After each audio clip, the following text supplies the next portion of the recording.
Japan சீனாவில் பிரதமர் நரேந்திர மோடி 4 நாட்கள் அரசுமுறை பயணம் மேற்கொள்கிறார். முதல் கட்டமாக அவர் ஜப்பான் தலைநகர் டோக்கியோ சென்றடைந்தார்.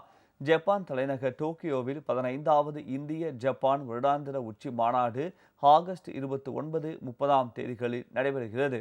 இதில் பங்கேற்பதற்காக பிரதமர் மோடி நேற்று டெல்லியில் இருந்து டோக்கியோவுக்கு புறப்பட்டார். இந்த மாநாட்டில் ஜப்பான் பிரதமர் ஷிகேரு இஷிபாவை அவர் சந்திக்கிறார். அப்போது பாதுகாப்பு, வர்த்தகம் உள்ளிட்ட பல்வேறு துறைகளில் இரு நாடுகள் இடையிலான உறவை மேலும் வலுப்படுத்துவது குறித்து அவர்கள் ஆலோசனை நடத்த உள்ளனர். டோக்கியோவில் இருந்து ஆகஸ்ட் 30ஆம் தேதி பிரதமர் நரேந்திர மோடி சீனாவின் தியான்ஜின் நகருக்கு செல்கிறார். அங்கு ஆகஸ்ட் 31, செப்டம்பர் 1 ஆகிய தேதிகளில் நடைபெறவுள்ள ஷாங்காய் ஒத்துழைப்பு அமைப்பின் உச்சி மாநாட்டில் அவர் பங்கேற்கிறார்.